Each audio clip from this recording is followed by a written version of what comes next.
नमस्कार साथियों आज मैं आपको बताने वाला हूँ कि पढ़ो इन ऐप पर आप एग्ज़ाम देने के बाद में अपने एग्ज़ाम का एनालिसिस कैसे कर सकते हो। यानी कि देख सकते हो कि किस तरीके से मेरे पॉइंट बने हैं, प्रत्येक क्वेश्चन पर मैंने कितने पॉइंट बनाए थे और फाइनल पॉइंट मुझे कैसे मिले हैं।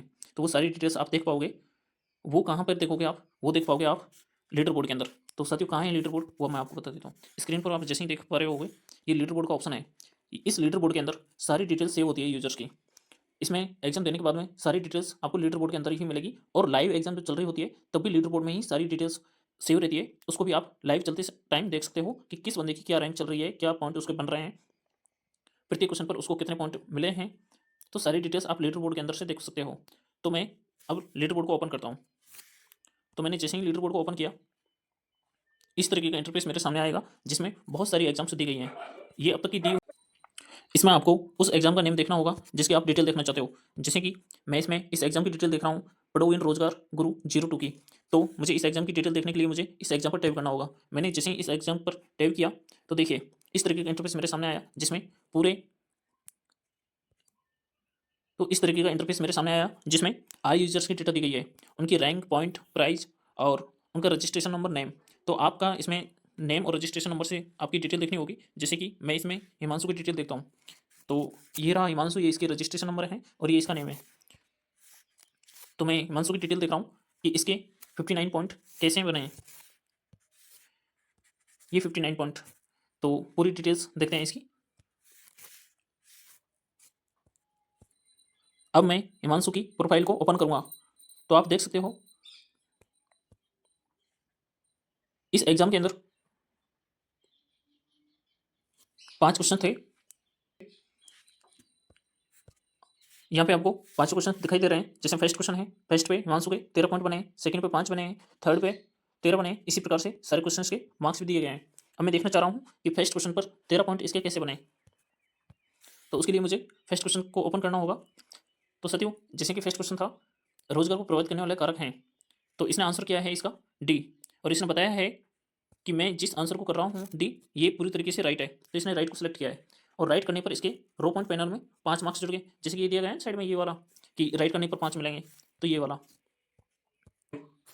कि एग्जाम में भाग लेने वाले जितने भी लोग हैं उनमें से लगभग 50 से 60% के बीच लोग इसका करेक्ट आंसर कर सकते हैं। उसके लिए इसने करेक्ट परसेंट 5 को चुना है। ये और भी चुन सकता था, जैसे 0, 1, 2, 3, 4, 6, 7, 8, 9। तो इसको उचित लगा 5, तो इसने 5 को चुना है। तो सर ये देखियो, ऑप्शन को कन्फर्म किया है राइट से, तो राइट करने पर इसके मार्क्स आ गए 5। उसके बाद में इसने करेक्ट परसेंट चुना है 5 या क्वेश्चन लेवल। उसके बाद में इसने क्वेश्चन लेवल या करेक्ट परसेंट चुना है 5। तो इसका करेक्ट परसेंट रो पॉइंट पैनल में 5 आकर के ऐड हो गया है। अब देखिए 5 तो इसके मार्क्स आ गए, करेक्ट परसेंट चुना है 5। अब ये ऐड होंगे, जैसे कि आपको पता है अंकों का योग होता है 5 और 5 कितने हो गए 10। अब 10 को फिर से जोड़ेंगे, 1 और 0 जुड़ करके कितना हो जाएगा 1। तो इस तरीके से इसका 1 बन गया है। इसको एग्जाम देते समय रो पॉइंट पैनल में 9 बनाने होते हैं। तो साथियों इसने क्वेश्चन को सेव किया है 1 बनने पर इसने टाइम का यूज़ किया है 9 सेकेंड। इसने टाइम का यूज़ किया है 9 सेकेंड। 1 और 9 मिलकर के 10 बनते हैं। तो 10 का फिर से डिजिटल सब मेथड लगा यहाँ पे, एक बार यहाँ पे लग गया, फिर से यहाँ पे 1 और 0 जुड़ करके 1 हो गया। तो इसने तो अपनी तरफ से इस क्वेश्चन पर 1 पॉइंट बनाया था।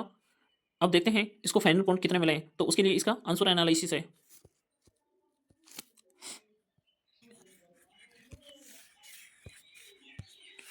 इसने तो अपनी तरफ से 1 बनाया था, पर इसको फाइनल कितना मिला है। देखिए आंसर एनालिसिस जब देखेंगे तो इसमें इस क्वेश्चन का करेक्ट आंसर था डी, और इसने भी आंसर क्या किया है, डी ही किया है। यानी कि डी इसका करेक्ट आंसर था और डी इसने आंसर दे दिया। तो इसका आंसर यहाँ पे दिखाई दे रहा है, योर आंसर इज राइट, यानी कि इसका आंसर राइट है। तो अब इसका आंसर राइट है तो उसका क्या इंपैक्ट पड़ेगा। 5 है क्योंकि इसने 5 ही करेक्ट किया था। उसके बाद में करेक्ट पर्सन 3 आए, जबकि इसने चुना था कितना 5। 3 कैसे आया देखिए। अब यहाँ पे अपन करेक्ट पर्सन देखते हैं। राइट करने वाले बंदे 6, इनकरेक्ट करने वाले 6, स्किप करने वाले 6, यानी कि 18 बंदों में से 6 ही लोगों ने इसको करेक्ट किया है। तो 18 का जब 6 देखते हैं तो वो करेक्ट परसेंट निकल के आता है 33%। तो आप 33 देखिए कौन से रेंज में आता है, 30 से लेकर के 40 के बीच में। तो 30 से 40 के बीच में करेक्ट परसेंट कितना मिलता है 3। तो इसका 3 आ गया है यहाँ पे। जबकि इसको लग रहा था इस क्वेश्चन को 50 से 60% के बीच में लोग सही कर सकते हैं। तो इसके लिए इसने 5 को चुना था, पर निकल के कितना आया है 33%। एग्जाम फिनिश होने के बाद में, क्योंकि जो लोग थे उनके आधार पर करेक्ट परसेंट आता है। तो 33% आया, 33% के अनुसार इसका करेक्ट परसेंट 3 आया है। टाइम टाइम वही रहता है। जिस टाइम पर आप क्वेश्चन को सेव करते हो वही टाइम आंसर एनालिसिस में भी होता है, यानी कि मेन पॉइंट पैनल में वही टाइम होता है। टाइम चेंज नहीं होता। दो चीज़ें चेंज होती हैं, एक तो मार्क्स होता है, यदि यहाँ पे ये रॉन्ग आंसर करता तो यहाँ पे 3 आता, और करेक्ट परसेंट जो भी निकल के आता है वो यहाँ पे आ गया। इससे आगे का देखिए।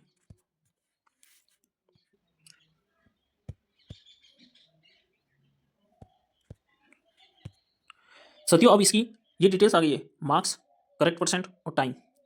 मार्क्स आ गया है, करेक्ट परसेंट आ गया है और टाइम आ गया है। अब देखिए, एक बार फर्स्ट स्टेप में तो मार्क्स, करेक्ट परसेंट और टाइम जुड़ते हैं, जैसे कि आपको ये रेड लाइन दिखाई दे रही है। मार्क्स जुड़ गए, करेक्ट परसेंट जुड़ गया और टाइम जुड़ गया। अब देखिए मैं इनको जोड़ता हूँ। मार्क्स कितने 5, करेक्ट परसेंट कितना है 3, टाइम कितना है 9। मैं इनको सबको जोड़ता हूँ। 5 और 3 8 और 9 17। टोटल कितने बन रहे हैं जोड़ करके 17। अब 17 को फिर से जोड़िए, 1 और 7 जोड़ करके कितने बन जाएंगे 8, यानी कि एक बार ये मैंने तीनों जोड़ दिए। तीनों जोड़ने पर कितने बने मेरे 8। सेकंड स्टेप में मुझे जैसे कि आपको ब्लू लाइन दिखाई दे रही है, इसमें सेकंड स्टेप में जुड़ते हैं। जैसे कि सेकंड स्टेप में आपको जोड़ना है करेक्ट परसेंट और टाइम, करेक्ट परसेंट और टाइम। अब मैं इनको जोड़ता हूँ। करेक्ट परसेंट कितना है 3, टाइम कितना है 9, 3 और 9 जोड़ करके कितने हो जाएंगे 12। तो 12 12 यहाँ पे आएगा, तो 12 को फिर से जोड़िए, 1 और 2, 1 और 2 जोड़ेंगे तो 12 में 2 अंक होते हैं, जैसे कि 1 और 2, 1 और 2 जोड़ करके कितने हो जाएंगे 3।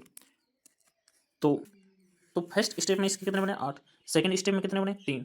अब फर्स्ट स्टेप और सेकंड स्टेप के अंकों को जोड़ेंगे। पर अब ध्यान रहे कि यहाँ पे डिजिटल सम मेथड नहीं लगेगा, यानी कि अंक अब नहीं जोड़ेंगे। लास्ट में आपके अंक नहीं जुड़े, लास्ट में आपके अंक नहीं जुड़ते हैं।